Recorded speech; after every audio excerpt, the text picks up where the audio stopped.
Hey everyone, welcome to another edition of the Dan and Joe Sports Show. As always, I'm Dan. And I'm Joe. And this week we're joined by our frequent guest on the show, my cousin Jack, who knows sports even better than Joe and I do. And it's like more like it's kind of like we're doing a celebrity picker because his team is part of College Game Day this week. They're not hosting it, but since it's in Lawrence, Kansas, you got to say that TCU is one of the main draws of this. And we're going to give a big congratulations to Jack's team. They're sitting here at 5-0 off a huge upset win and actually a total beatdown of Oklahoma. Oh yeah, roll Toad. Thank y'all for having me back. I'm certainly happy to talk TCU football, especially right now. I didn't think it would be I didn't think we'd be relevant at all by this point of the season. So I'm just happy. I think TCU and Kansas just happy to be here by this point. So yeah, got to be the most shocking College Game Day of the year because I'm sure that everyone before the season started thought for sure they were going to have College Game Day in Tuscaloosa this weekend to talk about the Jimbo and Nick Saban rivalry, and yet instead, a lot due to Kansas and TCU playing so well and A&M doing poorly, we're talking about a College Game Day in Lawrence, not for basketball but for football. yeah, no, both these teams honestly right now have been doing really, really well. TCU obviously with the win over Oklahoma, that was insane. Like that was not expected by anyone. Certainly that was a TCU fan, much less an Oklahoma fan. I was particularly worried coming into that game because Oklahoma, speaking of them for a second, just lost to Kansas State the week before. And nothing scares me more as a fan than playing a good team after they just lost at home. And that always just scares me. And so I was really worried that we were going to get killed by Oklahoma. And instead, really the opposite happened. And, we as fans really don't know how we got here. The quarterback that's been doing great for us, Max Duggan, was the guy that was beat in the quarterback competition at the beginning of the season. And then the guy that was supposed to start got hurt in the first half of the first game. And since then, Max Duggan's just been fantastic. One of the best quarterbacks so far in the country when you just look at his numbers. Like he's top 5 in most categories, like 11 touchdowns, no picks. That was one thing. That was one thing, Jack, I wanted to ask you about is just how sneaky good this quarterback matchup is with Duggan and with Daniels for Kansas. I think they're both a combined like 22-1 touchdown interception ratio. Daniels has 5 rushing touchdowns. I mean, what a matchup there. Yeah, both of them number wise would be top 5 quarterbacks in the country right now. I don't think that's true at all. I mean, I think that has a bit to do with lesser competition and then being in offenses that play to their strengths with Daniels as a guy that can really run and pass when he needs to. And Duggan is a guy who's improved on his passing game. And Duggan's a guy who has had a lot of he's got that grit kind of in him. And he's a 4-year starter. He's a senior this year, started since his freshman year. And really up till this point, he just did not improve at all. Like he got a marginally better from freshman to sophomore and then again to junior year, but not by that much. And so most people really wanted Chandler Morris, it feels like, to be the starter, who was a transfer from Oklahoma and was a quarterback there. And so he was just the younger guy, new guy, played really well against Baylor last year when Max Duggan was hurt. And so he won the starting job and, ended up getting hurt in that first game against Colorado. And since then, Max Duggan has just been fantastic. And he's a dual threat. The thing about Max Duggan is he's a running quarterback. Mm-hmm. And he just never really could connect on passes, especially down the field. And recently he's been able to really hit on those. And so that's exciting from TCU's end. And then Daniels on the other side, just a versatile quarterback. Seems like he's playing in a system that's built just right for him. So he's right where he needs to be for sure and should put on a good performance Saturday. Is that Chad Morris's son, Chandler Morris? Because I remember he had a quarterback for a son. Yeah, it is. Okay. Yeah, Chandler Morris, Chad Morris's son. He's a local guy too. I think they live in Dallas, ended up coming to TCU in Fort Worth, like 30 minutes away. So yeah, I think he originally though was at Oklahoma 2 years ago. Then Caleb Williams and Spencer Rattler were ahead of him. transferred to TCU last year, played in like 2 or 3 games when Max Duggan got hurt, and beat Baylor, and was the reason Baylor didn't play in the college football playoff, because he had like 500 total yards of offense in a game. He played like Johnny Manziel or something. It was ridiculous in terms of just a one-off game. He was insane. And so I think a lot of people here saw the upside that came because of that game. But besides that, he was just inconsistent. And he gets hurt all the time. Just not available. Well, Duggan's having quite the senior year right now. So that's really positive. Because I feel like I've been seeing his name for forever, but it's never really just jumped off the screen at me. No, he's a 4-year starter, and it's been impressive. Like Sonny Dykes, I know, talked about it, and I think the press conference after the SMU game, where he said, "I'm really, really proud of Max Duggan because he was a 3-year starter who won the quarterback battle and then stayed with it. Like he didn't, pout about it, and he didn't, kind of quit on the team. He stuck with it, and then, Chandler Morris got hurt, and he was right there to take over. And not just that, he's been playing fantastic football." Mm-hmm. Well, speaking of fantastic, I want to ask you about Miller, running back. Talk about his ascension after the departure of Zach Evans. Yeah, that was a big deal because Zach Evans was really one of the highest recruits ever for TCU. He was a guy coming out of high school that was supposed to be like the next Adrian Peterson type of running back. And he's just a guy that's really, really talented. And, played for us last year, was a really solid running back, transfers to Ole Miss in the offseason. And Miller was a guy that was in the rotation as a running back last year. I think he's a junior this year. And he has been fantastic. This offense is an air raid offense with Sonny Dykes. That's just what he runs. He's going to throw the ball as much as he can, really. That's just what he wants to do. He wants to spread you out. But it's really helpful to have a running back like Miller who's able to get, it feels like at least 5 yards every time he touches the ball, and he's going to break 2 or 3 a game at least for much more than that. And he's a guy that falls forward, too, for yardage on contact. He's really an all-around back that's fantastic to have. And then right behind him, we got another running back, DeMarcado, who's been with the team. I think he's a 5th-year senior. And he's been really, really good, too. His numbers are actually pretty comparable when you look at him versus Miller side by side. Miller's slightly better, but DeMarcado is right there with them. So you really got 2 really good skilled players on this football team. And that's always really, really nice to have, especially as you start getting later in the season. Yeah. Well, Jack, let me ask you this. Did you get a chance to go to the Skillet Bowl this year? Because I bet the SMU TCU game was pretty lit with Sonny Dykes making the crosstown journey over to TCU this year. Yeah, I was not able to make it because tickets to that got expensive real quick because of all the, drama surrounding the game and how much it was hyped up. We'd lost to SMU 2 straight years in a row under Sonny Dykes' command at SMU. And then SMU obviously leaves them this offseason for TCU. Both teams were going into that game. SMU just lost to Maryland, but, we're the biggest team they play on their schedule. They don't play another Power 5 team, besides us. And besides that, we're very close to each other.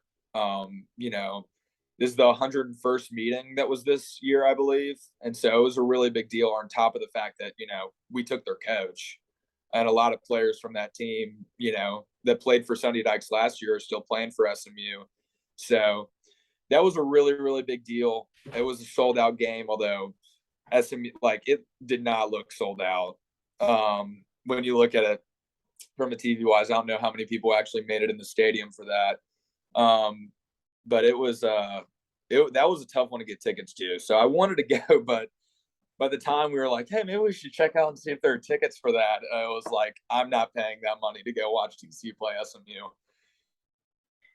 Well, Jack, speaking of Sonny Dykes, there was a brief time period during the game last week. I was texting you about it, and it made me just like him so much more as a coach when I think it was right after Dylan Gabriel got hurt. Oklahoma had a couple plays in a row. There was one where there was a clear pass interference and a targeting that they didn't call. And Sonny Dykes literally called a timeout so that he could point it to the officials, and they kept playing it on the Jumbotron. And the officials, you could see it on TV, wouldn't even look up at the Jumbotron because they knew exactly what they had did. And I just loved, and Sonny Dykes, he went off on them before the timeout was called. Then he called a timeout just so he could yell at him even more. And I was wondering if y'all got to experience that in the stadium to see just how much Sonny Dykes was getting after him. Well, we did, and we were all watching because they were showing it up on the screen. The guy that was controlling the Jumbotron was doing a really good job on Saturday. There was one other play. I think the missed targeting call was on the same one where Darius Davis, who's our return man, was back for a punt and did not call a fair catch whatsoever. That's right, yeah. Motion.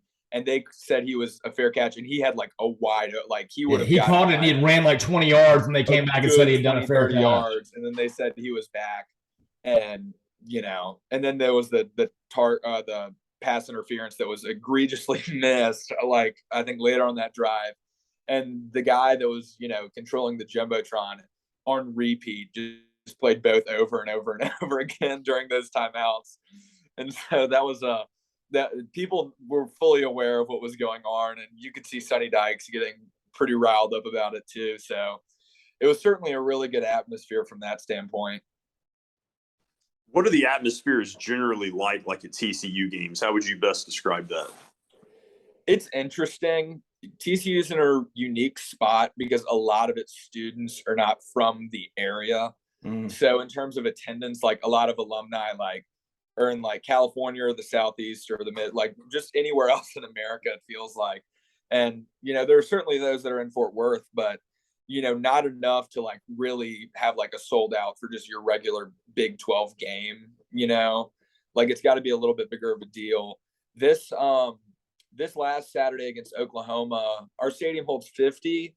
I think we said we got to 49. So just under a sellout against Oklahoma. Mm-hmm. And so that's really good. And then another thing TCU just changed administration-wise, and this was a big deal, was they threatened season ticket holders with taking away their season tickets if they found out they were selling them to opposing fans. Okay. That they would, get rid of, they wouldn't have season tickets anymore, because that was happening when we would play Texas Tech or Texas or someone that would have a lot of, support in Fort Worth, or Dallas. That would want to go to the game. So there have been a lot more purple. Normally when those games happen, it's 20% Texas Tech, 80% TCU. So nothing insane, but still more, opposing fans than you would want. It's been a lot better this year. I feel like we're certainly a team that when we're better and winning, there's more people there, because I feel like a lot of the people that are fans in Fort Worth did not go to TCU, so they're not going to go to, games when we're not that good. So, which is certainly fair. So it can certainly depend on the weekend. A lot on who we're playing too. The next home game we have is Oklahoma State. I would expect that'll be a good one. I would expect that one to be really full. So. Yeah, that could be a chance for you to host a game day, maybe, depending on what else is going on, because Oklahoma State's undefeated right now too. Yeah, that would be awesome. Irregardless, that game will be just fantastic. That's a 2:30 game too, so just right in the middle of the day. Oklahoma State, I forget who they're playing this week, but they should win. Hopefully, we move past Kansas, and that's an undefeated matchup that we get to have at home midway through the season. So that would just be awesome. I'm looking forward to it if we can get past Kansas. With the Kansas TCU matchup, do you see either defense shutting the opposing quarterback down, or do you think it'll be more of a shootout, or what do you expect?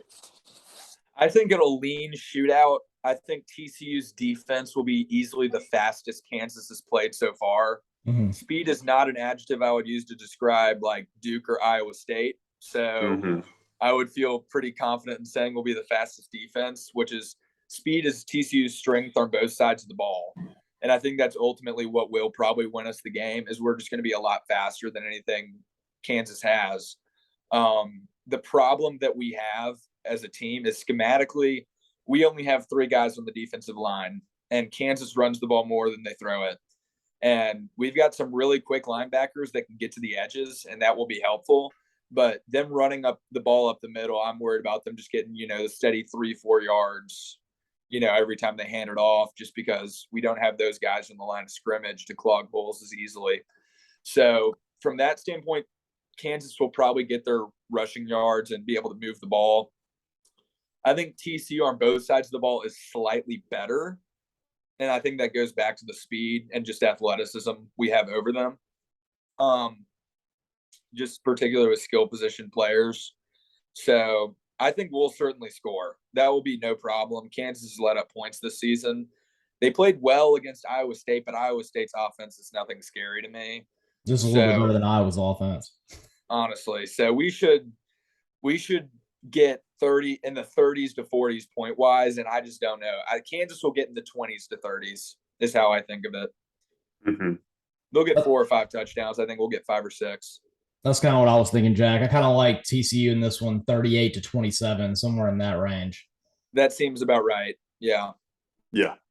That's one of my plays. Is I like TCU on the points in this game.